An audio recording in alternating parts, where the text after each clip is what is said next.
ఏంటి సడన్ గా ఆ రోజు నేను కోపంగా వెళ్ళేటప్పుడు నన్ను అడ్డుకోకుండా ఇప్పుడొచ్చి పిలుస్తున్నారు? ఇలా మాట్లాడు. ఒక వస్తువు పక్కనున్నప్పుడు దాని విలువ అర్థం కాదు, అది చేజారిపోయాకే తెలుస్తుంది. అది నేనే అని చెప్పు. పక్కనే ఉన్న వస్తువు విలువ తెలియదు. అదే పక్కింటి అమ్మాయి విలువ మనకెప్పుడు తెలుస్తుందంటే తెలీదు. అది తెలీదు, ఎప్పుడు తెలీదు. తెలుస్తుంది, తెలీదు. అది ఇప్పుడు మనకి ముఖ్యం కాదు. మన జీవితమే మనకి ముఖ్యం. ఎసిగిస్తున్నాడు చూడు. ఇంకోసారి విను, మళ్ళీ చెప్తాను. ఒక వస్తువు పక్కనే ఉన్నప్పుడు దాని విలువ తెలియదు, చేజారిపోయాకే తెలుస్తుంది అని చెప్పు. ఒక వస్తువు పక్కనే ఉన్నప్పుడు ముచ్చమటలు పడుతున్నాయి. కొంచెం మంచినీళ్ళు వదినా. అమ్మా, ఏంటన్నా కాస్త మంచినీళ్ళు తీసుకురా. చెవులో పెట్టుకో. మాట్లాడు. ఇలా చెప్పు.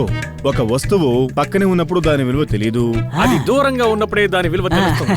ఇప్పుడు నువ్వు కూడా అంతే. వెళ్ళిపోయిన తర్వాతే నీ విలువ నాకు తెలిసింది.